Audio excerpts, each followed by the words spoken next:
Vamos, ¿ya? Buenas tardes, Doc. Buenas tardes. Buenas tardes, Doc.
Rey,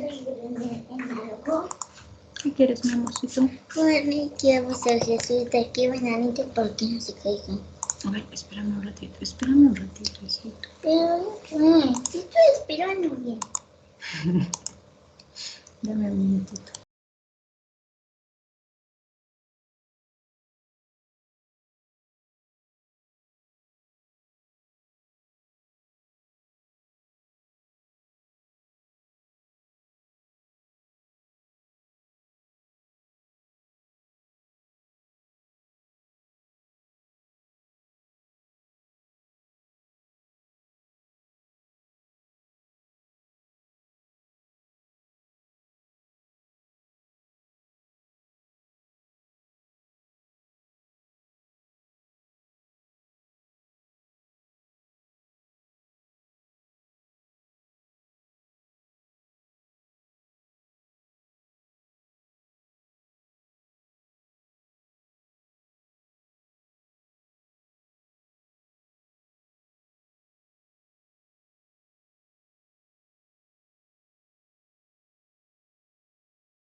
Muy bien, continuaremos entonces. Estábamos viendo las proteínas G y sus segundos mensajeros, ¿no es cierto?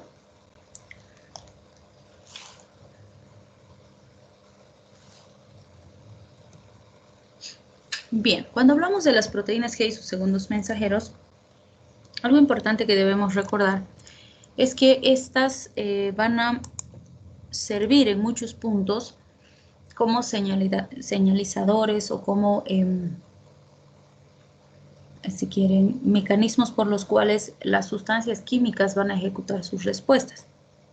Y como decíamos en la clase previa,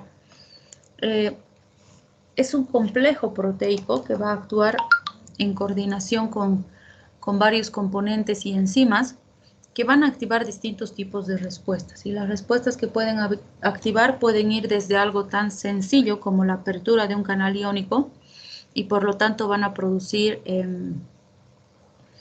efectos rápidos, o pueden ir hasta algo tan complejo como el cambio de una expresión genética que va a tardar en producir sus acciones, pero también va a tardar en desaparecer sus acciones. Entonces, son múltiples y las localizaciones y las funciones que están reguladas por proteínas G y sus segundos mensajeros son incontables. Una característica fundamental cuando hablamos de las proteínas G y sus segundos mensajeros es que estas van a ser de varios tipos diferentes. Algunas van a ser activadoras, otras van a ser inhibidoras, y se han identificado sus segundos mensajeros de múltiples índoles y que son importantes porque los segundos mensajeros cumplen la función de amplificar la respuesta que estamos observando. Porque decíamos, todas las respuestas que estamos viendo se van a producir en una célula.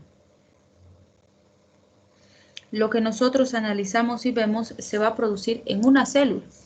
Pero para que nosotros podamos evidenciar eso como un signo o un síntoma en un paciente, esa respuesta tiene que haberse producido en cientos de células al mismo tiempo, porque de lo contrario nosotros no veríamos la taquicardia, no veríamos la diaforesis, la agitación, la insuficiencia respiratoria, que son elementos que nosotros vamos a poder evidenciar en el paciente.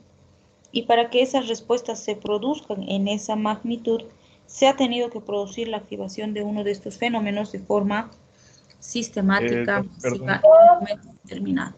¿Sí? Creo que no está No sé compartiendo si la está, pantalla. compartiendo las diapositivas, no puedo verlas. ¿No están viendo nada, nada? Nada de No, nada. no. Ya. Bueno, pero no he avanzado todavía ninguna diapositiva. Aquí hemos quedado, ¿verdad? Estaba recapitulando un poco lo que hemos visto. Ok, gracias por avisar.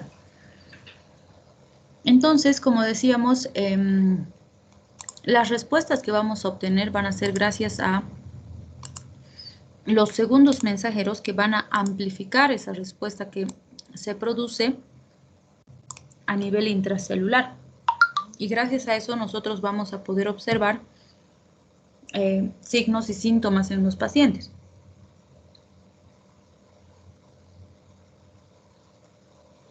Entonces, fíjense, tenemos en realidad 6 tipos diferentes de proteínas G y sus segundos mensajeros, y cada una de ellas tiene alguna particularidad en relación a su función. No mencionamos las 6 porque aquí falta la GO, o también conocida como G0, ¿sí? Que, bueno, lo que se sabe de esa es que existe, pero no se sabe con quién trabaja o en qué respuestas participa. Por eso es que no la analizamos acá porque es muy poca la información que tenemos de ella, pero sí tenemos que saber que sí existe, ¿sí? La G0 o la GO, como también le llaman otros. Vamos a analizar estas otras G. Tenemos la GS, la GI, la GQ, la GOLF y la GT. La GS, fíjense, la S y la I son fáciles de recordar porque ambas van a trabajar con adenilciclasa, es decir, su sustancia o su enzima señalizadora es la misma y su segundo mensajero es el mismo, es el AMP cíclico. La diferencia es que S es estimulante y la I es inhibitoria. Entonces, la proteína GS que trabaja con aminas adrenérgicas, serotonina, glucagón, histamina y muchos otros más señalizadores químicos, lo que va a hacer es aumentar la actividad de la adenilciclasa, la estimula, y por lo tanto el resultado es un aumento del AMP cíclico, y eso va a ejecutar la respuesta que vamos a buscar. En cambio, la GI, que es inhibitoria y trabaja, fíjense, con aminas alfa-adrenérgicas, acetilcolina, opioides, serotonina, etc. Como es inhibitoria, lo que hace es inhibir a la adenilciclasa. Por lo tanto, el resultado va a ser disminución del AMP cíclico y también va a producir cambios a nivel de los canales de potasio.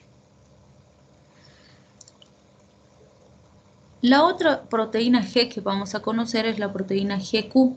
Y es fácil recordarla porque es diferente a estas dos primeras. Va a trabajar con fosfolipasa C, ¿sí? En general tenemos la acetilcolina, bombecina, serotonina que van a utilizar bastante la GQ para mediar sus mecanismos, pero lo que hace GQ es estimular a la fosfolipasa C.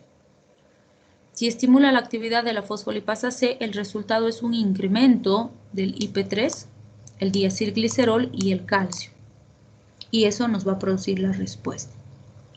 Y estas otras dos son fáciles de recordar porque son muy particulares, a diferencia de las anteriores que tienen una distribución mucho más amplia. Estas están distribuidas en lugares bien localizados y por lo tanto su participación en respuestas es mucho más localizado también. Las G-OLF, por ejemplo, se les ha dado esa denominación porque están localizadas en los conductos odoríferos del epitelio olfatorio. De ahí viene la denominación OLF, ¿sí? Solamente se encuentran en esa localización. Entonces, obviamente, sus efectos son mucho más limitados de estos otros que vamos a analizar. ¿Qué es lo que van a hacer? Y esto es fácil recordar porque las G-OLF actúan igual que las GS, ¿sí? Van a estimular la actividad de adenilciclasa y por lo tanto van a aumentar el AMP cíclico. Entonces, si CGS, CG-OLF son igualitas, solo que las OLF están distribuidas en una zona más restringida que las S. Y las GT son fáciles de recordar porque son distintas a todas las demás que hemos mencionado. Las GT se han descrito solamente a nivel de los fotones, y ahí les digo, esta T nos ayuda a recordar la GT, fotones. Y trabajan con una sustancia química diferente, trabajan con fosfodiesterasa. Y con la fosfodiesterasa la pueden estimular o la pueden inhibir. Esa es una particularidad diferente a las que hemos visto antes, que o inhiben o estimulan. Esta puede estimularse o inhibirse. Pero de lo que va a depender esta estimulación o inhibición es del mecanismo que activa a la proteína G. Entonces va a variar de forma importante y el segundo mensajero va a ser GMP cíclico. Estas son las únicas que utilizan GMP cíclico como segundo mensajero, ¿sí? Entonces, fíjense, tenemos una variedad bastante amplia. Esta información que hemos mencionado de estas, con las G0 no se conoce. Por eso es que sabemos que existen, pero no sabemos quién las activa, quién no las activa, quién las usa, etc. Por eso es que las mencionamos, pero no las analizamos. Y aquí, para tener un ejemplo un poquito más claro, tenemos la adrenalina como sustancia y cómo va a actuar con distintas proteínas G. Entonces, fíjense, sabemos que la adrenalina es un simpático mimético poco selectivo que actúa en todos los receptores alfa, todos los receptores beta. Entonces, fíjense, por ejemplo, cuando actúa en receptores beta 1, actúa con proteína GS. Cuando actúa en receptores alfa 2, actúa con con proteínas GI. Y cuando actúa en receptores alfa 1, actúa con proteína GQ. Entonces, fíjense, una sola sustancia está usando distintos tipos de receptores con distintos tipos de transductores. El efector, en el caso de la GSGI, va a ser adenilciclasa y en el caso de la GQ va a ser fosfolipasa C, lo que ya hemos mencionado. Y el segundo mensajero, en el caso de las dos primeras, es el AMP cíclico y en el caso de la GQ es IP3, diacilglicerol y calcio. Entonces, estas son las que más recordamos y las que más manejamos porque van a ver que cuando hablemos del sistema simpático y del sistema parasimpático, que tenemos 4 capítulos para hablar de los fármacos de esos grupos, casi todos van a regular sus respuestas por proteínas G. Por eso es que las tenemos que entender y recordar bastante bien. En cambio, las otras, las GORF, las GT, están bien restringidas a una zona específica, entonces no participan en tantas respuestas como estas. Por eso siempre les digo, las que más deben recordar son estas 3. ¿Sí? Algo importante de estas es que, por un lado, los procesos que van a mediar sus respuestas son procesos de fosforilación, como en la gran mayoría de las reacciones metabólicas o las respuestas metabólicas que hemos conocido en bioquímica, en fisiología y demás. Normalmente trabajan de forma complementaria. O sea, podríamos pensar, por ejemplo, que las Gs y las GI son contrarias, son opuestas. Que sí, o sea, sí son opuestas en el sentido de que van a producir un efecto contrario, pero en realidad son complementarias, ¿sí? Y es, en este caso, para entender mejor esto, lo que hacemos es recordar cómo funcionan a nivel del sistema musculoesquelético los músculos agonistas y los antagonistas, ¿sí? Entendiendo que estas sustancias, por ejemplo, que las fibras musculares, por ejemplo, cuando las analizamos, sabemos que el agonista y el antagonista no pueden estar activos al mismo tiempo.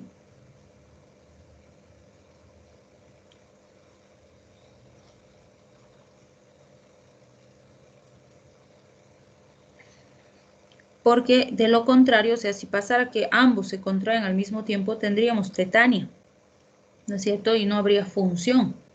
Y para que exista función, pues vamos a necesitar que ambos trabajen al mismo tiempo. Bueno, no que ambos trabajen al mismo tiempo, sino que ambos se complementen y cuando uno se contrae, el otro se relaje. Y viceversa, cuando el otro se relaje, el otro se contrae. Y solo así vamos a poder completar, si quieren, el funcionamiento adecuado. Y lo mismo pasa con estas vías metabólicas. No podrían estar activas las dos exactamente al mismo tiempo. Una va a tener que estar activa en el momento que otra se relaja y viceversa. Cuando la otra se relaja o deje de actuar, la otra va a empezar a actuar. Y eso es lo que pasa todo el tiempo con nuestro organismo. Por ejemplo, qué sé yo, estábamos caminando en la calle y pasa un auto y nos toca bocinas. De golpe no nos habíamos percatado que estaba ahí y nos asustamos. Se va a activar el sistema simpático, ¿no? Porque es una emoción fuerte, me está preparando para reaccionar a una situación de estrés, etc. Pero bueno, se pasa el auto y me tranquilizo, respiro un poco, veo dónde estoy. Entonces, en ese momento se ha activado el otro sistema para tranquilizarme, relajarme, disminuir mi frecuencia cardíaca, mi frecuencia respiratoria. Y fíjense, eso ha pasado en cuestión de segundos. En unos segundos se aceleró todo y en otros segundos se inhibió todo. Siempre buscando homeostasis. Entonces, todas estas vías metabólicas siempre van a ir trabajando buscando esas respuestas. ¿Sí? Bien. Este cuadrito nos muestra dos definiciones importantes. Nos habla por un lado de la potencia y por otro lado de la eficacia. En el cuadrito de esta parte superior tenemos 3 curvas farmacológicas, es decir, curvas de dosis respuesta de 3 fármacos. El fármaco 1 está con azul, el fármaco 2 con rojo y el fármaco 3 con verde. ¿Sí? Y nos permite definir la potencia. Y nos dice la potencia es la concentración o dosis requerida de un fármaco para producir el 50% del efecto máximo, entendiendo que todos los parámetros que siempre manejamos están establecidos en el 50% de la población a estudio. Por eso nos habla de este 50%. Entonces, lo que vamos a mencionar es que cuando hablamos de la potencia de un fármaco, decimos que un fármaco es más potente si con menos dosis puede producir la respuesta máxima. ¿Sí? Entonces, también es común que la potencia se relacione con la toxicidad, ¿no? Porque en general los más potentes también son más tóxicos, pero va a variar de forma importante. Cuando hablamos de eficacia, al contrario, la eficacia está definida como la relación que existe entre el límite de las dosis y el límite de las respuestas en el eje de las respuestas. Dicho de forma más sencilla, la eficacia hace referencia al efecto. Es decir, si una sustancia consigue el efecto para el cual la utilizamos, es eficaz. Si no consigue el efecto, no es eficaz. Entonces la pregunta será, de los 3 fármacos que tenemos en el cuadro de arriba, ¿cuál de los 3 es más potente? ¿El 1, el 2 o el 3? ¿Cuál será más potente?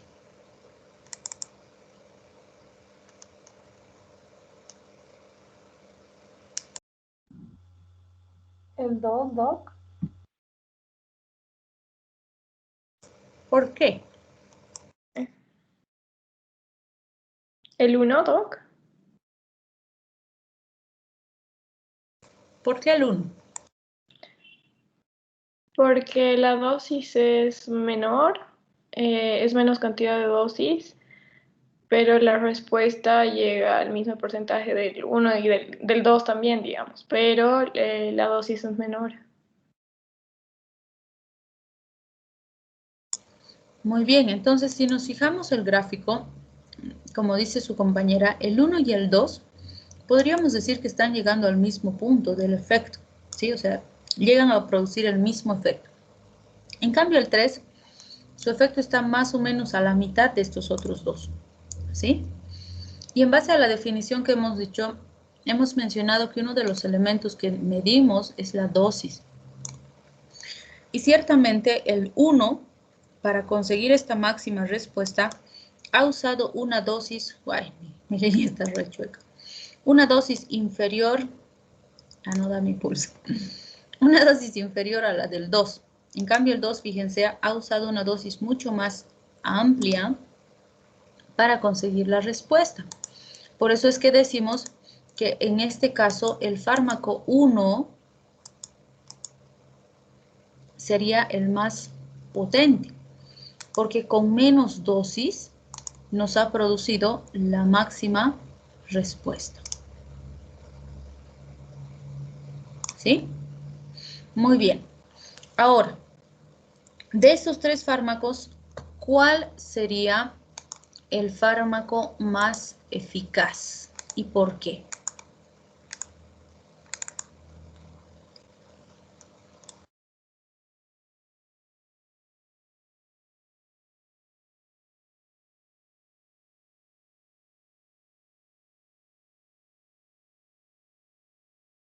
¿Qué dicen?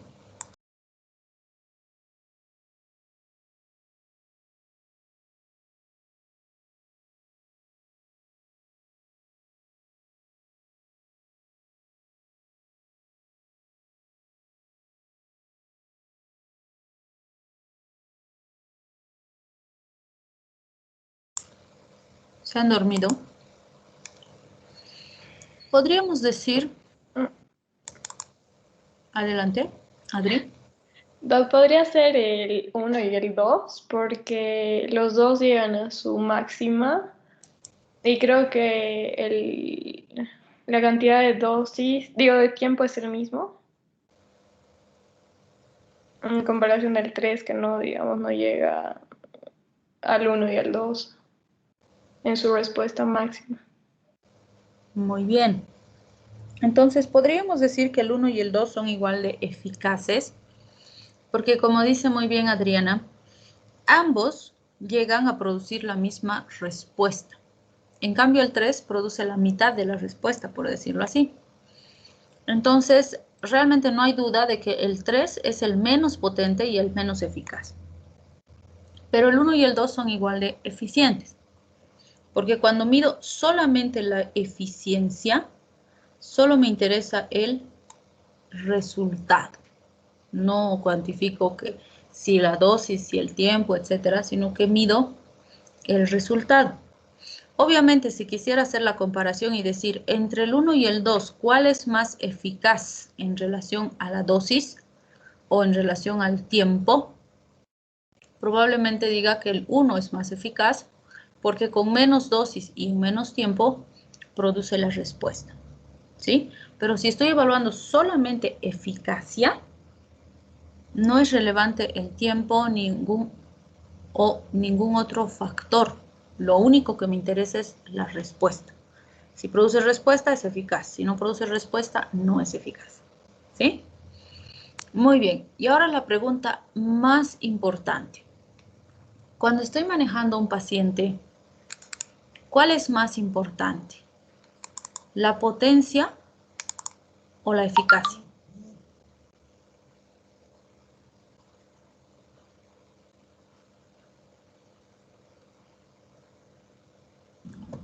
La Tal vez eficacia, Doc. La potencia. la potencia, diría yo. Luciana, Porque Adriana a- dicen a- eficacia. Adriana y...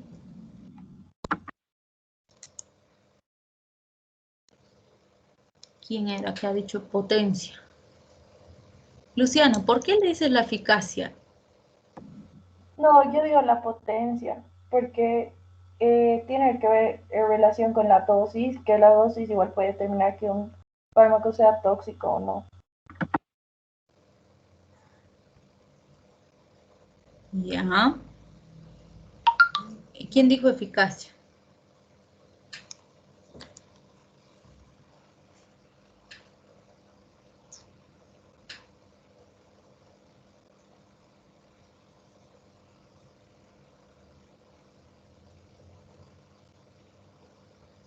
Nadie dijo eficacia. Yo diría eficacia, Doc. ¿Por qué? Ronald. Mm, Tal vez podría usar una analogía de un partido de fútbol, digamos. Ya, adelante. Ponte, estás en un tiro libre y tu tiro tiene potencia, pero no le da al arco, o sea, no es gol, pero si tu tiro no tiene potencia, pero sí tiene el ángulo y al final va a tener eficacia, entra al arco, pues y es gol.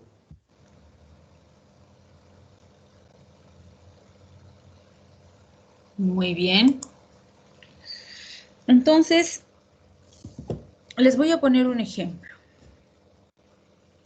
Bueno, dos ejemplos. Tenemos un paciente que está con un infarto de miocardio. No, está con una angina de pecho, pero si no revertimos rápido la angina va a pasar a ser un infarto. Entonces tenemos dos opciones. Tenemos un fármaco que es un nitrato, que es muy eficaz. En 45 segundos vamos a ver el efecto. Y tenemos un bloqueante de los canales de calcio, que también es muy eficaz, pero va a producir su efecto aproximadamente en 1 hora.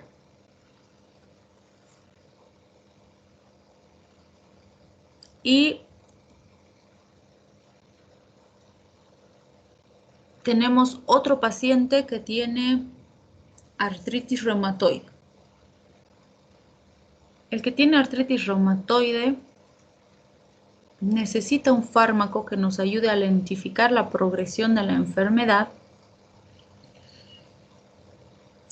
y podemos usar un fármaco que es sumamente potente y nos va a ayudar a controlar toda la signosintomatología del paciente, pero es ampliamente tóxico. Y podemos usar otro que es mucho menos potente, pero que es más seguro. ¿Cuál le dan al primer paciente y cuál le dan al segundo paciente?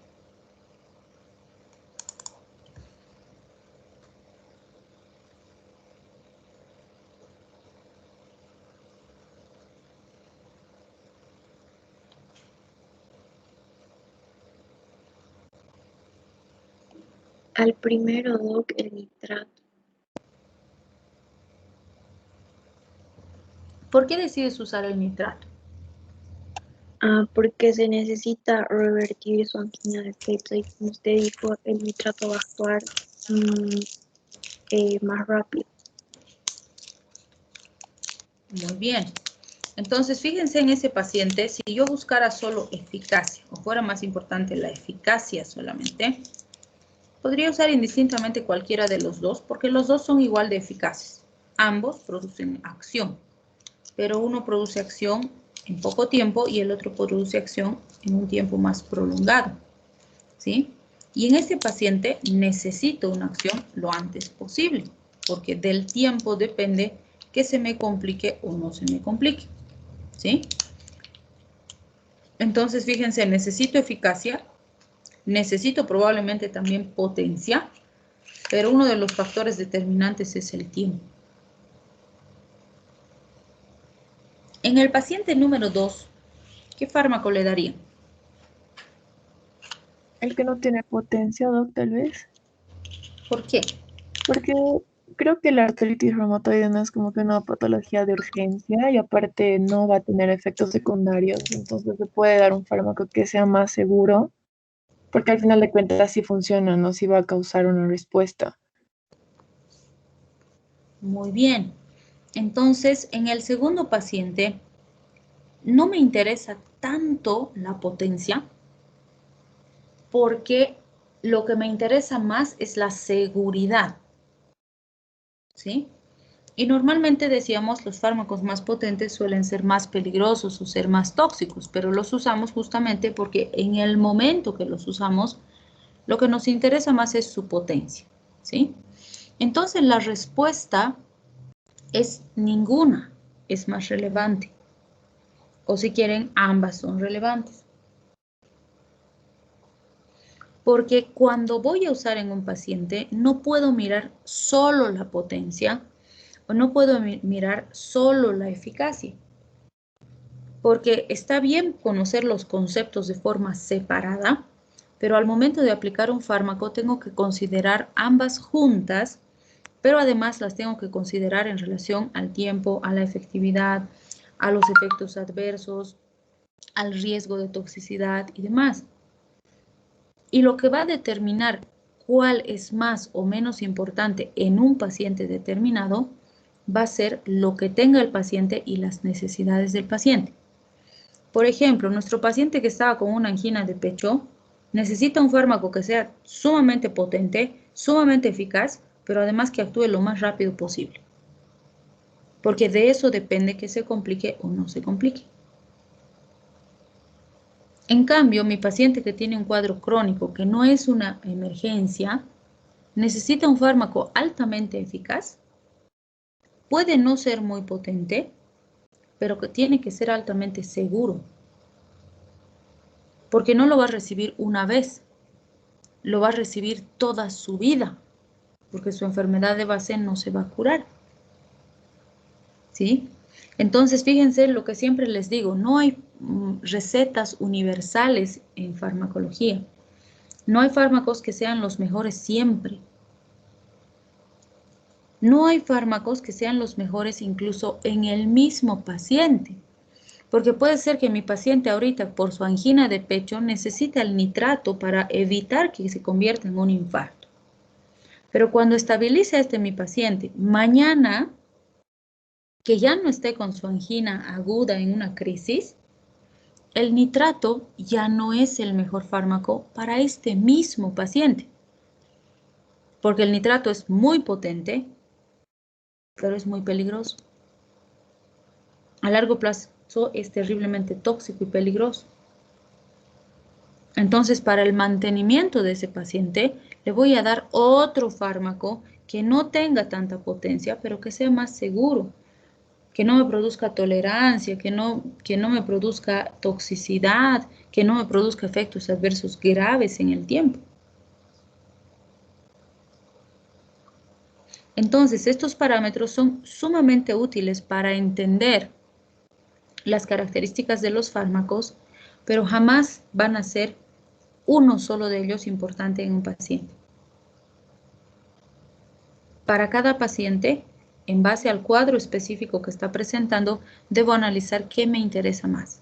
En algunos casos va a ser más importante la potencia, en otros la eficacia, en otros el tiempo. Y va a variar para cada caso en particular. ¿Sí? Muy bien. Estos conceptos en realidad los estamos recordando de los elementos que hemos revisado en los primeros capítulos. ¿Sí?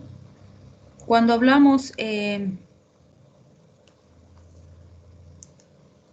las dosis efectivas medias, dosis tóxicas medias, dosis letales medias, estamos hablando de las dosis que ya hemos mencionado. La dosis efectiva media es la dosis con la cual voy a obtener efecto en el 50% de la población a estudio. Y se llaman así dosis efectivas media, media, media, porque siempre se cuantifican en el 50% de la población a estudio. Estas han salido de esos 20 años de experimentación, estudios y análisis de cada fármaco, ¿sí? Entonces, estas ya están determinadas. En base a la dosis efectiva media, que es la dosis que me produce el efecto que necesito, en base a esas se han determinado las dosis mínimas y las dosis máximas que hemos mencionado de cada fármaco, ¿sí?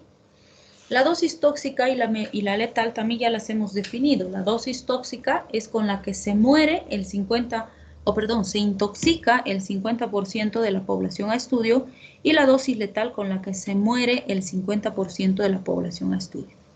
Que como dijimos, no se han probado en humanos, pero sí se han probado en animalitos, porque para establecerlas literalmente necesitamos intoxicar a la población o matar a la población de estudio, ¿sí? El concepto que no habíamos visto antes era este del índice terapéutico.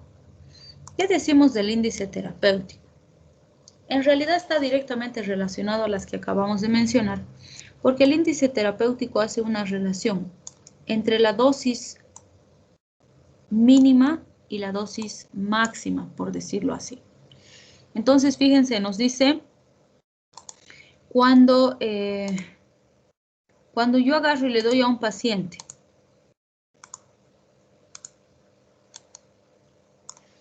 la dosis mínima, significa que tengo que pasar ese nivel para conseguir el efecto, porque si le doy una dosis por debajo de esa dosis, no voy a tener resultado, ¿sí? Entonces, digamos que tengo un fármaco que su dosis mínima efectiva es 5 miligramos, ¿sí? Y su dosis máxima es la que no debo pasar, porque si me paso, aparece toxicidad.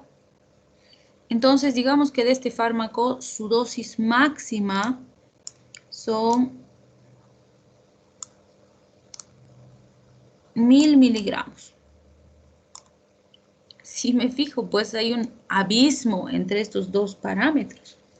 Obviamente, en la práctica no hay datos tan aislados. Es para entender el ejemplo correctamente, nada más que les estoy exagerando los valores. Pero fíjense, ¿qué significa esto? Mi dosis mínima es la que necesito alcanzar para obtener efecto. La máxima es la que no me tengo que pasar para no entrar en toxicidad. Entonces, al ser tan amplio este rango entre la mínima y la máxima, esto significa que voy a tener un margen muy grande de seguridad con ese fármaco, porque necesito realmente pasarme las dosis, pero en cantidades terriblemente altas, para llegar a intoxicar a mi paciente. Entonces decimos estos fármacos que tienen este índice terapéutico, que es la medida que me relaciona la dosis efectiva con la dosis tóxica, es amplio, su índice terapéutico es tan amplio que son fármacos sumamente seguros, ¿sí? O sea, la probabilidad de que se me complique este paciente va a ser realmente mínima, ¿sí? Pero podría tener otro fármaco en el que, por ejemplo, su dosis mínima es 5 miligramos y digamos que su dosis máxima es 10 miligramos. ¿Sí? Entonces aquí más o menos estaría su línea. En este caso, fíjense, su intervalo terapéutico o índice terapéutico, corredor terapéutico, como le dicen otros libros, es sumamente estrecho, es pequeñito. ¿Qué significa esto? Que si me paso un poquito la dosis, puedo intoxicar a mi paciente. Por lo tanto, los fármacos que tienen índice terapéutico estrecho son fármacos peligrosos, son fármacos de mayor riesgo. Porque si me paso un poco con la medicación, ya está, se intoxica mi paciente, facilísimo. Y no quiere decir que estos fármacos no los vamos a utilizar. Igual los vamos a utilizar. Lo único que significa esto es que los fármacos que tienen índices terapéuticos estrechos los vamos a utilizar con más precaución, los vamos a vigilar de forma más minuciosa para prevenir complicaciones en relación a estos. ¿Sí? Entonces son elementos importantes que necesitamos analizar en cada caso en particular.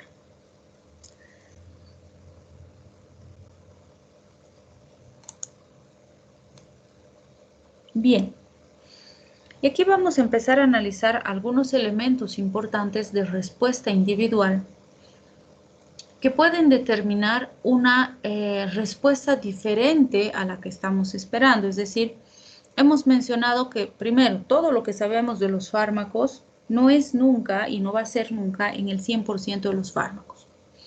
Segundo, sabemos que existe un 50% en el que la respuesta puede ser diferente a la que conocemos y está dentro de ese margen. Pero también sabemos que en absolutamente cualquier fármaco que utilicemos pueden haber respuestas que no dependen del fármaco o de su dosis o de la forma de administración del fármaco, sino de características propias del paciente que pueden determinar una respuesta diferente. Y estas, lamentablemente, no las podemos predecir, o sea, no podemos saber en quién se van a presentar y en quién no. Eso es imposible. Literalmente tendríamos que tener una bola de cristal y que la bola de cristal nos diga qué va a pasar, cuándo, de qué forma, quién se va a presentar. Y eso, que yo sepa, nadie tiene. Ni yo que soy bruja tengo bola de cristal. Entonces, es súper difícil, bueno, en realidad es imposible saber cuándo y en quién se va a presentar una de estas reacciones. Por lo tanto, siempre debemos estar preparados para cualquiera de estas reacciones. Por eso es que siempre les digo, nunca deben bajar la guardia. Siempre deben estar listos para resolver cualquiera de estas complicaciones. Siempre deben pensar que su paciente puede presentar una reacción y estar pendientes. Solo así no nos va a coger desprevenidos. ¿Sí? Es como cuando decían, tenemos que usar barbijo cuando estamos en contacto con personas que están con COVID. ¿Y cómo sabemos quién tiene COVID si hay un montón de asintomáticos? No podemos saber. Probablemente ni el propio paciente sepa. Entonces, ante la duda, ¿cuál es la acción más coherente de prevención? Siempre usar el barbijo. Porque no tienes cómo saber quién va a estar enfermo y quién no. ¿Sí? Entonces, si siempre usas barbijo, vas a hacer buena prevención. Lo mismo pasa en estas situaciones. Si siempre estamos atentos, si siempre pensamos que puede producirse la reacción, no nos va a pillar desprevenidos. Pero si nos confiamos y creemos que a nosotros no nos va a tocar, que seguramente nuestros pacientes van a ir bien, etcétera, nos va a pillar desprevenidos. ¿Sí?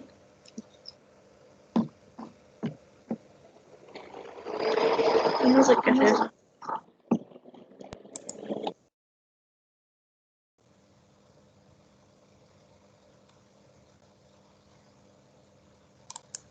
Bien, entonces vamos a empezar con la hiperreactividad y la hiporreactividad. Si hablamos de la hiperreactividad, esta es una respuesta de mayor intensidad en comparación con la población general, que es una respuesta anormal pero que está dentro del marco de lo esperado, es decir, dentro de ese 50% que sabemos que puede responder diferente a pesar de que nosotros manejemos las mismas dosis, los mismos criterios, los mismos elementos, ¿sí? Y el hiporreactivo es lo contrario, es una respuesta de menor intensidad en comparación a la población en general, que es anormal en relación a la población en general, pero está dentro de ese 50% esperado. Entonces, estas dos en general no nos traen grandes complicaciones. Trabajo con dosis menores, dosis mayores y ya está. No me va a traer grandes complicaciones porque simplemente es o que responde más o que responde menos. Pero en general no me trae complicaciones severas o graves en el paciente. ¿Sí? Y es fácil de identificar y de corregir. Bien, ¿quieren descansar 10 minutitos antes de seguir? Sí, doctora. Sí, doctora. Por favor. 10 minutitos, tomen alguito y continuamos.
Ok, ya despertaron.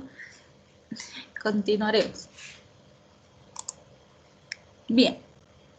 Entonces, otra de las reacciones importantes que debemos recordar siempre es la hipersensibilidad. Y esta sí es una de las que nos trae grandes complicaciones y puede determinar incluso la muerte del paciente o complicaciones muy severas. Y también son complicaciones inesperadas. Entonces, en general, la hipersensibilidad se va a producir como una respuesta anormal con un periodo previo de sensibilización.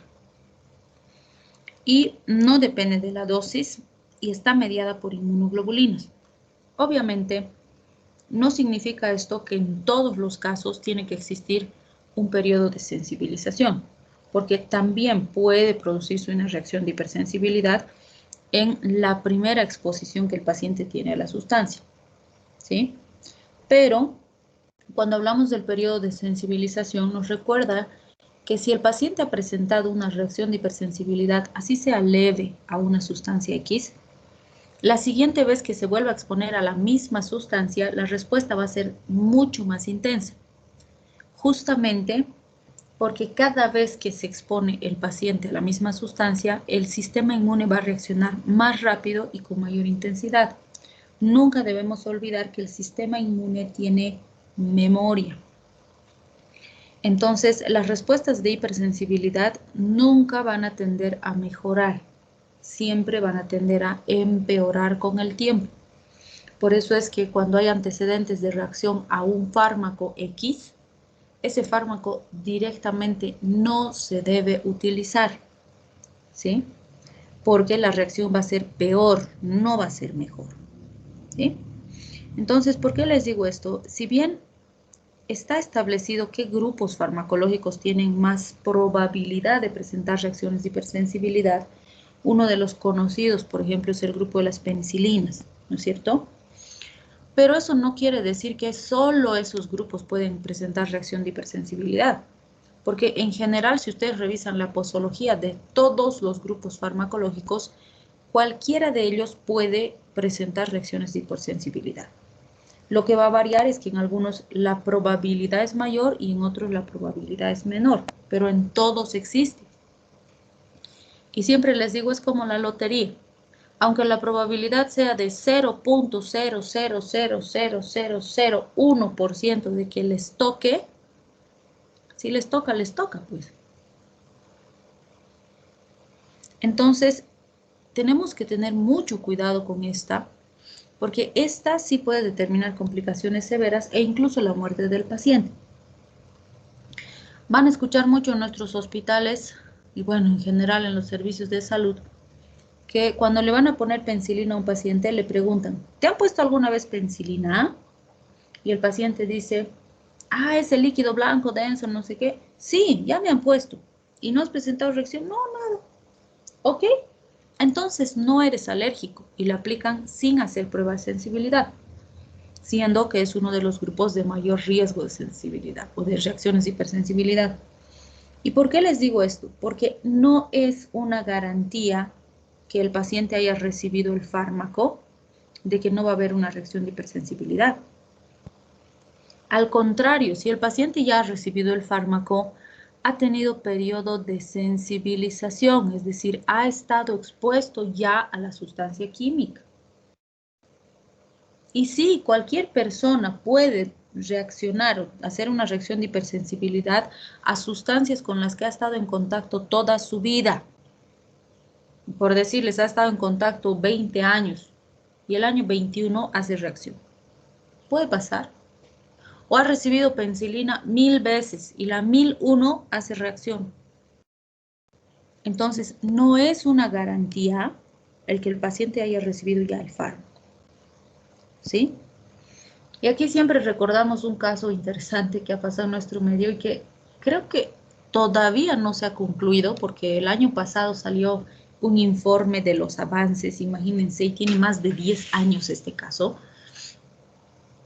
porque, bueno, la razón por la que se hizo un caso público y polémico y se logró encontrar a los culpables y demás fue porque fue un caso que aconteció con la tía del expresidente Evo Morales.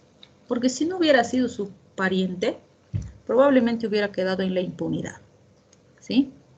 Entonces, hace aproximadamente unos 10 años, si ustedes iban a cualquier farmacia de nuestro medio, les pinchaban el fármaco que a ustedes se les ocurría.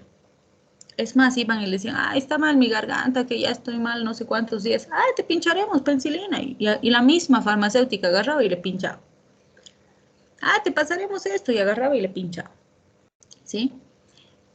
Hoy en día, si van a una farmacia y le dicen que les pinche, en la mayoría de las farmacias no les van a querer aplicar el inyectable. Y les van a decir, tiene que ir a un centro de salud. O en algunos casos les van a decir, ah, ya, si tiene receta, entonces le administramos, si no, no. Pero lo correcto es que las farmacias no administren, porque las farmacéuticas no han recibido la formación para administrar fármacos. Su función es tomar muestras, por ejemplo, muestras biológicas para estudios clínicos o dispensar fármacos, pero no administrarlos. Justamente, estos fármacos tienen que ser administrados en centros hospitalarios porque en los hospitales el personal que va a estar vigilando y que va a estar administrando y demás tiene la formación para revertir cualquier complicación que se presente en el proceso de administración. Que probablemente de cada 100 pacientes uno se complique, seguramente que sí. Pero cuando ese uno se complique, el personal que sabe cómo revertir esa complicación está ahí para hacerlo. ¿Y por qué les digo esto? Y bueno, la diferencia y ese cambio radical ha tenido origen en este hecho que les voy a comentar, que es un caso real que ha pasado en nuestro medio. Entonces, ¿qué pasó? Esta señora, que era una viejita de pollerita, humilde, que vivía en el trópico de Cochabamba y que era la tía de Evo Morales, salía todos los meses del trópico, venía a la ciudad para cobrar su bono dignidad, no sé si ahí era bono sol, pero el bono que les dan a la vejez. Entonces siempre venía, cobraba su bonito y se hacía poner en la farmacia complejito B, porque como ya era viejita, entonces le dolían sus rodillitas, sus articulaciones, etc. Entonces siempre que cobraba, aprovechaba, se hacía poner complejito B y regresaba a su sitio, a su fuente de donde vivía. Entonces, con tan mala suerte que en esta oportunidad que la viejita vino, cobró su bonito, se fue a la farmacia y le dijo a la farmacéutica, doctorita, póngame complejito B, siempre me hago poner. Ya te han puesto, sí, siempre me hago poner. Y le puso el complejo B y la viejita hizo una reacción de hipersensibilidad. Hizo un shock anafiláctico en el sitio. Y obviamente la bioquímica no sabía qué hacer. Se desesperó, no sabía cómo ayudar a la señora. Y fue que creo que de su farmacia a unos pasos había un consultorio médico. Entonces llamó a la doctora que estaba en el consultorio. La doctora acudió, pero cuando ella llegó, la paciente ya estaba muerta. La viejita ya estaba muerta, hizo un shock anafiláctico y se murió. Porque recuerden que en una reacción de hipersensibilidad con edema de glotis tenemos 5 minutos para actuar, porque si no el paciente se muere. Hace muerte cerebral y no hay reversión. ¿Sí? Entonces la viejita ya estaba muerta. Entonces la doctora dijo, yo no voy a tocar al paciente, llamen a las autoridades correspondientes porque esta señora ya ha fallecido. Y se retiró. Con tan mala suerte que la doctora también fue a la cárcel y ha estado no sé cuantísimos años mientras se hace el proceso. En Bolivia tenemos esa justicia tan estúpida que el acusado está en la cárcel mientras no se demuestre que es inocente. Cuando la ley dice, ¿no?, que no te pueden arrestar mientras no se demuestre que eres culpable, pero aquí es al revés, patas arriba, ¿no? Entonces la doctora en el reporte que hicieron el año pasado decía que ella jamás había visto a la paciente o tocado a la paciente antes de que esté muerta, que lo único que ella hizo fue ir, ver, verificó pulso, no había pulso y dijo, yo no me hago responsable, busquen a las autoridades pertinentes, y se retiró, pero igual estaba en la cárcel. Entonces, ¿cuál fue el problema? Esta señora bioquímica, obviamente también un poco retorcido su procedimiento, ¿no? ¿Qué habría pensado? Porque obviamente no tenía idea de que era la tía del presidente del expresidente Evo Morales. Entonces, como era una viejita, humilde y demás, habrá pensado pues que hacía desaparecer el cuerpo y que nadie se iba a percatar y nadie iba a investigar ni nada. Pero agarró, descuartizó el cuerpo y lo hizo desaparecer. Y obviamente, como era la tía del expresidente, no aparecía su tía, entonces dijo a sus guaruras, vayan a averiguar qué pasó con mi tía, dónde está, no aparece. Ha venido a cobrar su bono y no apareció más. Entonces, de esa forma, porque nuestro servicio de inteligencia de verdad es eficientísimo, es muy bueno, no lo sacan mucho porque no les conviene que sepamos, pero son súper eficientes. Entonces, encontraron pues dónde fue la viejita, dónde cobró su bono, a qué hora entró a la farmacia, o sea, todo. Todo. Entonces arrestaron a la bioquímica, tenía un cómplice que le ayudó a hacer desaparecer el cuerpo, fueron a rescatar las partes, o sea, todo. Y entraron a la cárcel. Entonces, a partir de ese momento, recién las autoridades empezaron a hacer cumplir de forma más estricta la norma. Lo primero que dijeron es, ¿por qué le administraron un fármaco parenteral a un paciente en una farmacia? Recién, a partir de ese momento. Y por eso es que ahora tienen muchísimo más cuidado, porque, bueno, que en realidad debió ser desde siempre. Pero como aquí siempre tenemos que esperar que pase algo grave para decir, ahí cumpliremos la norma, entonces tuvo que pasar esa semejante barbaridad y recién se empezó a controlar de forma más adecuada que no se administren fármacos en las farmacias. Y no es porque tengamos nada en contra de las farmacéuticas, sino que cada cosa pues tiene su lugar, ¿no es cierto? Cada profesional tiene su preparación en base a lo que tiene que resolver. Obviamente no es culpa del bioquímico no saber eso porque no es parte de su formación, pero sí es su culpa hacer procedimientos para los cuales no está formado, ¿sí? Menos en un lugar donde su capacidad de respuesta no es la adecuada. Entonces, imagínense, por ejemplo, reacción de hipersensibilidad al complejo B, rarísimo, rarísimo, rarísimo. Pero otra vez les digo, si toca, toca, pues.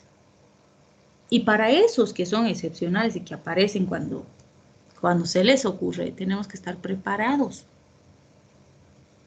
Entonces, si ustedes dieran, por ejemplo, penicilina a un paciente, y el paciente ha recibido ya 100 veces penicilina, y justo en esta les tocó y hace reacción, y encima se muere, es responsabilidad de ustedes.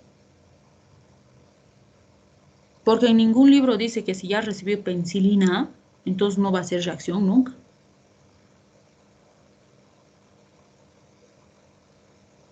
Y ustedes saben que la probabilidad existe. Entonces, ¿qué tienen que hacer? No importa si ha recibido 1000 veces, siempre escriban en su receta, en su historia, en su expediente clínico, previa prueba de sensibilidad.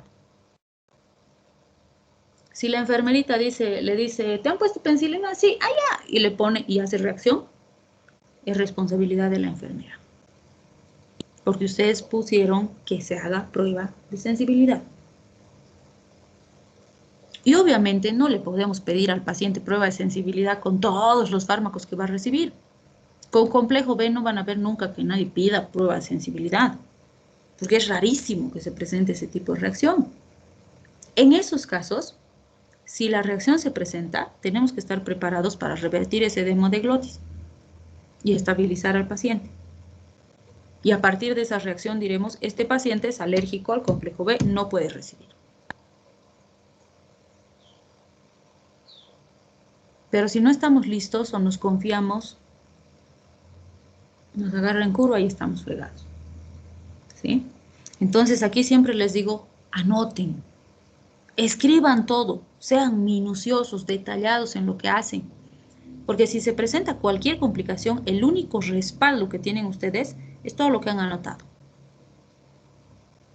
Porque en todo lo que han anotado, tiene que estar descrito todo lo que hicieron. Si no está escrito, ¿cómo van a demostrar que hicieron o que dijeron que se haga? Las palabras en juicios de responsabilidades no valen nada.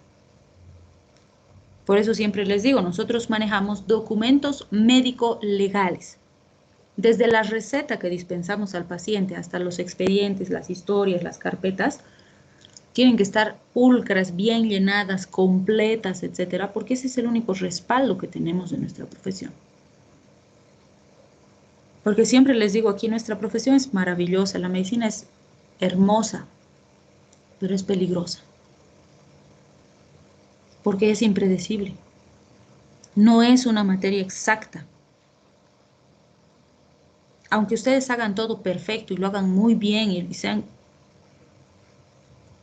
qué sé yo, los más expertos en lo que están haciendo, se puede complicar. No porque ustedes hagan algo mal, sino porque no depende solo de ustedes. Depende del fármaco, depende del material que estén usando, depende del paciente y sus características genéticas. Entonces tenemos que siempre trabajar con el mayor respaldo posible. Uno de los elementos que más los va a respaldar en su ejercicio profesional es su conocimiento, pero no es el único. Y siempre les digo, a ustedes les está costando su profesión.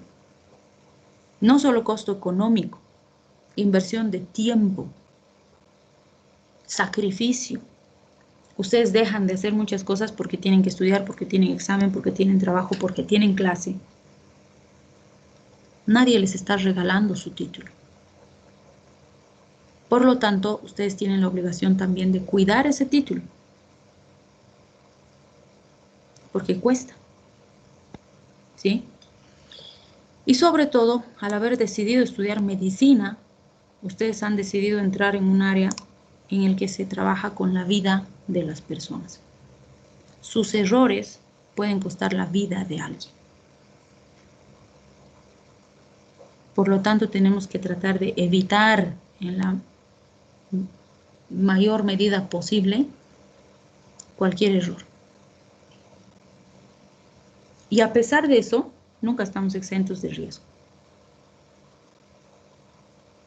Entonces, es maravillosa la medicina, pero no se olviden que es peligrosa. Así que hay que dar pasos firmes. ¿Sí? Bien. Otra de las reacciones que podemos ver es la pseudotolerancia. La pseudotolerancia va a ser producida por alteraciones de mecanismos farmacocinéticos en absorción, metabolismo, excreción. Es decir, le vamos a dar la medicación al paciente y no va a haber respuesta. Y vamos a creer que hay tolerancia. Este paciente no responde a este fármaco.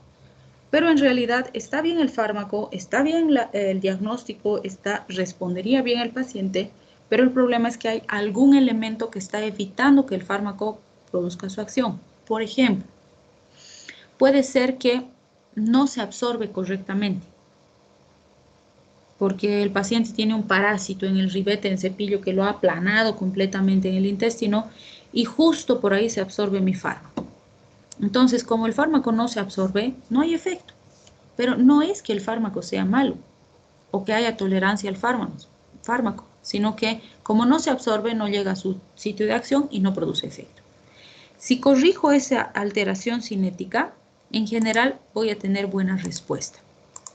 El problema en estos casos es poder identificar cuál es la alteración cinética que nos está interfiriendo con el efecto farmacológico. Bien, acá tenemos la tolerancia. Esta sí sería una tolerancia real.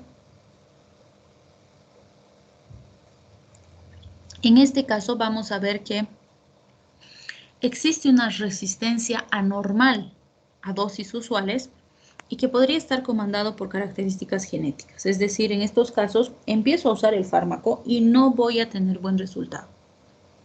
Y esto es por las características propias del paciente. Entonces, en esos casos, la mejor alternativa que tengo es usar otro fármaco. ¿Sí? La tolerancia cruzada es una resistencia que se presenta ante un fármaco, pero es ante un fármaco que el paciente nunca en su vida ha utilizado y está producida por la exposición constante del paciente a otra sustancia química que se parece al fármaco. Nos ponen como ejemplo en general la heroína con la morfina. La heroína es una droga de abuso, ¿sí? Que la conocemos. La morfina es un analgésico potentísimo que utilizamos mucho en los pacientes con dolores viscerales, dolores de alta intensidad. Entonces, ¿qué se ha visto? Que si tenemos pacientes adictos a la heroína, cuando necesitamos usar morfina, les podemos dar la dosis máxima de morfina y no les va a hacer ni cosquillas, no les va a producir ningún efecto. Y la razón de esto es que la heroína y la morfina son derivados del papaver somnífero, es decir, ambas son derivados del opio. Entonces, como el paciente tiene tolerancia, recibe grandes dosis, etcétera, es un adicto a la heroína, aunque nunca en su vida haya recibido morfina, cuando usamos morfina no hay efecto. Hay tolerancia cruzada, porque el paciente ha desarrollado tolerancia a la heroína y como estructuralmente la morfina es parecida, entonces también manifiesta tolerancia a la morfina, aunque nunca antes la haya recibido, ¿sí? Entonces también puede darse esa figura en algunas situaciones particulares. Bien. Otro de los elementos sumamente importantes que debemos analizar es el que conocemos como idiosincrasia. La idiosincrasia es una respuesta atípica, si quieren, o anormal, diferente a la esperada, que se debe a características genéticas propias del individuo, no tiene ninguna relación con el tipo de paciente, con la dosis, y afecta hasta el 15% de la población. Esta es la que más problemas nos va a traer, ¿sí? Porque esta es la que va a determinar que en un paciente se presente un efecto adverso y que en los 100.000 pacientes que ha usado exactamente lo mismo no presentaron nada. Porque justo este tiene esa característica genética que va a determinar que aparezca esa complicación, ¿sí? Y esta es una de las principales responsables de los procesos por negligencia médica, ¿sí? Que hoy en día están pues ampliamente confundidos y pues los pacientes todo quieren que sea negligencia y no es así. Es cierto que también hay negligencia, o sea, no vamos a tapar el sol con un dedo y vamos a decir, no, pues todos los médicos ejercen muy bien su trabajo y nunca hacen negligencia. Mentira. Porque también hay médicos negligentes, tristemente lo tenemos que admitir, pero es la realidad. Pero gran parte de los elementos que se clasifican como negligencia en realidad son reacciones idiosincráticas.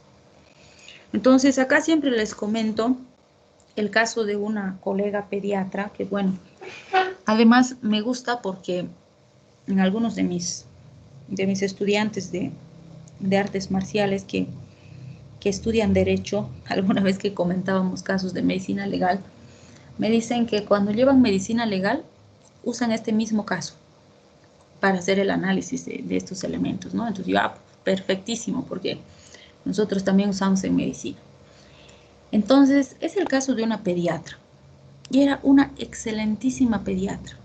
Y yo admiro mucho a los pediatras porque de verdad me encanta la paciencia que tienen para atender al paciente, lo minuciosos y cuidadosos que son con el llenado de sus expedientes, de los detalles. Me gusta cómo trabajan, ¿no? Entonces, esta pediatra era muy buena y tenía ya años trabajando como pediatra. Entonces, uno de los días que estaba de turno esta colega, llega un pacientito a la emergencia, pequeño, creo que tenía 5 años, y estaba mal, así mal. Esa guagua se iba a morir ese día. Estaba tequeado, estaba séptico, tenía neumonía, tenía infección urinaria, estaba desnutrido. Terrible estaba ese pequeño. Y además, o sea, los padres lo habían llevado primero al curandero, así que estaba todo bañado con heces, le habían puesto implantes, que es cataplasmas, no sé qué le dicen, de plantas, no sé qué cosas, así que tenía una intoxicación folclórica más. Terrible estaba el niño. Entonces hicieron la atención en el servicio de pediatría, hicieron todo lo que tenían que hacer, los laboratorios, los cultivos, estaba mal el pequeñito. Y obviamente, por la condición en la que llegó, necesitaba pues antibióticos de amplio espectro, varios fármacos que se usaron al mismo tiempo. Fue tan eficiente el tratamiento que el niño salió bien. Obviamente fue evolucionando en los días y demás, fue recuperando el pequeño, se mejoró la condición nutricional, se logró controlar los procesos infecciosos, se controló el TEC, o sea, salió de todo el cuadro tan grave que tenía ese niño. Porque si ese niño no llegaba ese día, se iba a morir. Estaba terriblemente mal. ¿Y qué pasó? Como uno de los efectos adversos de uno de los fármacos que usó, si no me equivoco era vancomicina, no me acuerdo cuál era, pero era un antibiótico, que tiene descrito como uno de sus efectos adversos así rarísimos, que se presenta en uno de cada 10.000 pacientes, creo, la necrosis distal. Entonces, este niño presentó esa complicación por idiosincrasia, porque se hizo lo que se tenía que hacer en las dosis que se tenía que dar, etcétera, pero presentó una reacción adversa, presentó necrosis periférica y tuvieron que amputarle 3 deditos. Pero el niño estaba vivo, pero lamentablemente se necrosaron 3 deditos. Entonces los padres, que además a ellos sí se les debería haber hecho un juicio de responsabilidad por traer a un niño en esas condiciones. Yo siempre digo que deberíamos poder hacer juicios de negligencia a los padres, porque cada padre es de negligente. Pero bueno, entonces le hicieron un juicio de responsabilidades a la pediatra por la necrosis de los 3 deditos, ¿no?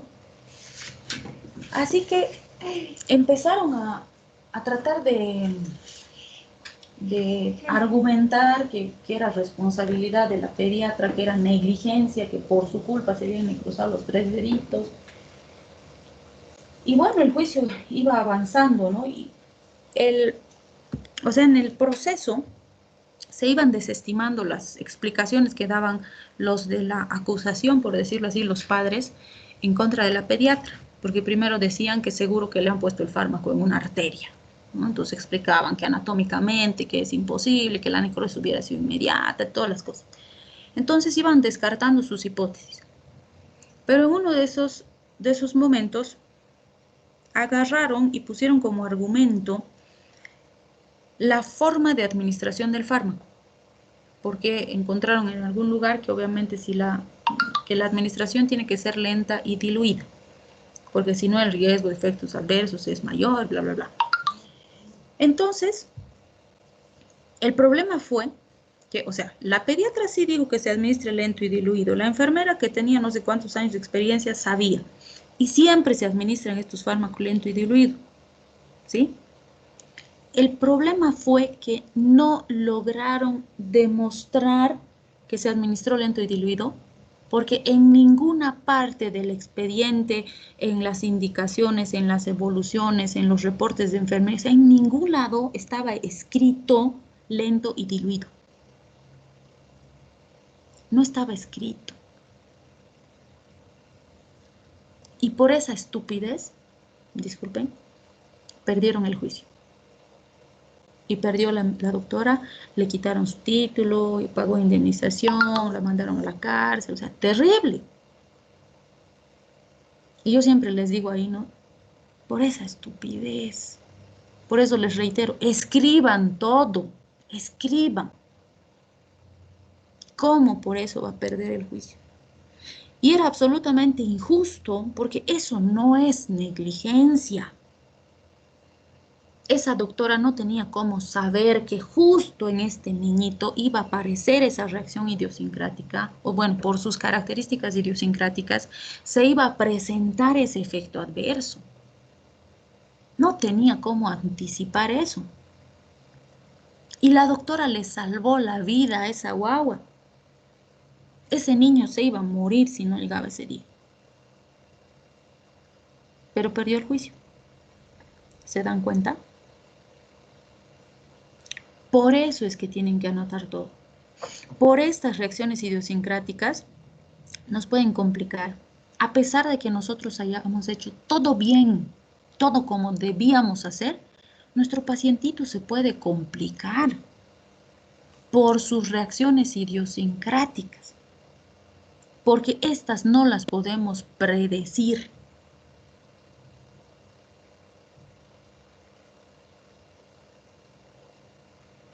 ¿Se dan cuenta del gran riesgo que implica esto? Entonces, por eso les digo, nos tenemos que preparar bien, tenemos que hacer las cosas súper meticulosas. Y por eso les digo, es que tienen que acostumbrarse a leer el libro, a estudiar los libros. No solo apuntes, no solo diapositivas, porque si alguna vez pasa eso, no pueden argumentar como fuente de información, por ejemplo, mi docente de fármaco me dijo, o en las diapositivas de TQ decía, porque eso no es evidencia científica. Para defenderse en un juicio de responsabilidades, ustedes tienen que decir, en base a estos protocolos indexados a nivel internacional y valorados, yo he seguido todos estos pasos y a pesar de esto, el paciente presentó una reacción idiosincrática, entonces no es error médico, no es negligencia, porque yo hice todo exactamente como tenía que hacer. Y a pesar de eso, el resultado no fue el deseado. Por eso es que hemos peleado tanto en las anteriores épocas con su ley de ejercicio profesional, porque por todo nos querían meter a la cárcel. Si entrabas a operar y se moría tu paciente en el quirófano, a la cárcel. Y además con un proceso penal, como criminal. Yo no conozco ningún cirujano que entre a operar con el objetivo de asesinar a su paciente. Y eso es un proceso penal, donde hay dolo, donde hay planificación de hacer daño. Y el médico no hace eso. Entonces, por eso es que hemos peleado y hemos luchado tanto contra esa ley, porque era absolutamente injusta e incoherente. Nos querían tratar como criminales y no somos. Pero a pesar de que tengamos toda la voluntad y hagamos todo bien, nuestro paciente puede ir mal. Y para eso también tenemos que estar preparados. ¿Sí? Entonces, como les decía, es cierto que hay negligencia. Han debido escuchar también el caso, ¿no? De un cirujano que operó, entró a operar, tenía que operar el riñón derecho y sacó el riñón izquierdo. Y el riñón izquierdo era el bueno y el otro tenía cáncer o tenía un megatumor. Eso, lamentablemente, sí es negligencia. O sea, no te puedes equivocar de riñón. Eso sí es una barbaridad. ¿Sí? Y bueno, desde mi punto de vista, yo creo que este tipo de errores y negligencia, este tipo de errores están relacionados a que nos relajamos demasiado. ¿Sí? Yo siempre les digo, es lindo verlos salir de la carrera cuando se gradúan porque están tan contentos con lo que han alcanzado que quieren curar al mundo, ¿no? Y dicen, ya, tráiganme los pacientes ahora y yo los voy a curar a todos. Y salen apasionados por la medicina.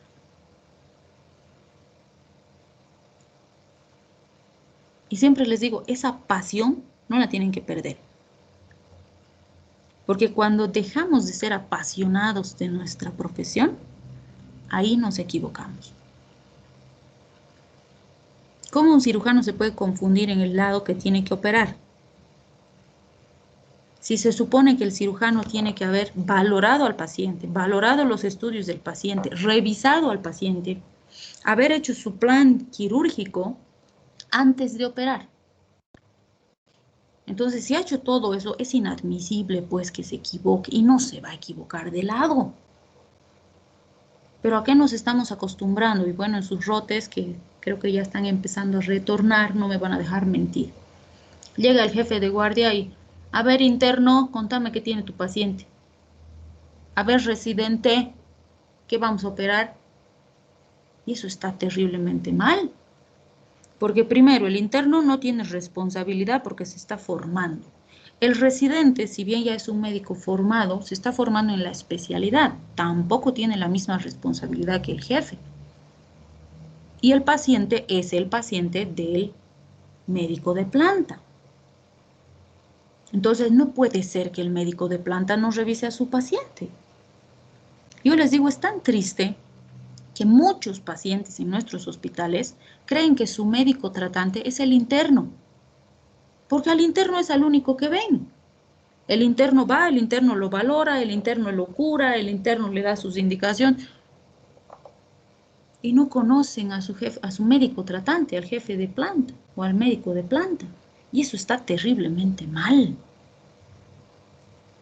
O viene el paciente y el médico lo mira, ajá, ¿cómo estás? Bien, ah, ya, aquí está tu receta. Y ni siquiera lo revisa. Así como no nos vamos a equivocar. Y eso no es justificación. Entonces aquí yo siempre les digo, cuando ustedes pierdan la pasión por lo que hacen, dejen de trabajar. Se van a hacer un favor a ustedes y a la gente. Porque ahí es que se nos complican los pacientes. Y si ya estoy cansado, porque me puedo cansar, pues soy humano también, ¿no? Si he trabajado 20, 25, 30 años viendo pacientes y ya estoy cansado, ya no encuentro agrado revisando a los pacientes, viendo sus cuadros, operándolos. Entonces, descansaré, pues. Me dedicaré a algo que me guste. Porque el problema es que en nuestra profesión, si hacemos mal nuestro trabajo, la gente se muere. La gente se complica y aparecen estas complicaciones. Entonces, esas cosas sí son negligencia. No le puedo dejar instrumentos en el interior del paciente después de un proceso quirúrgico. No se me puede quedar una gasa. Porque en el protocolo quirúrgico, y van a ver cuando entren a cirugías, todo se cuenta. Si la enfermera saca una gasa más, tiene que anotar. Y antes de cerrar pared, tenemos que contar. Si hemos abierto 10 gasas, tenemos que contar 10 gasas antes de cerrar la pared. Entonces no se me puede quedar.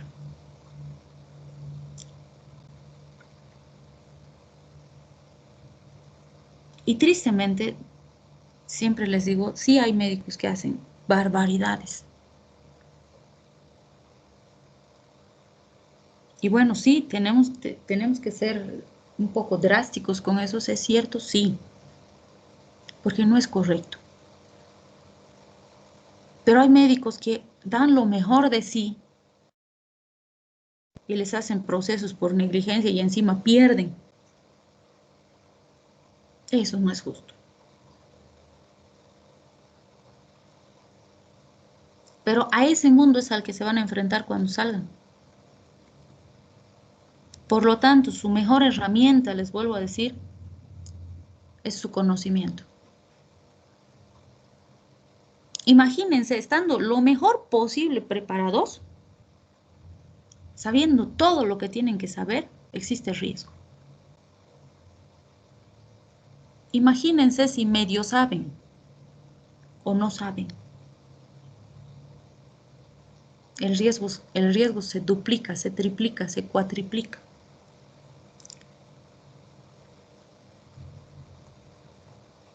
Entonces tenemos que ser muy criteriosos en nuestra formación. Tenemos que ser muy responsables con el compromiso que hemos asumido al estudiar medicina. Es una carrera noble, maravillosa, pero también es desafiante y peligrosa. Entonces necesitamos tomarnos en serio nuestra carrera. No pierdan la pasión con la que han empezado la carrera. No pierdan la pasión con la que se gradúan cuando salen como médicos. Y si alguna vez la pierden, dejen de trabajar. Nos vamos a hacer un favor todos.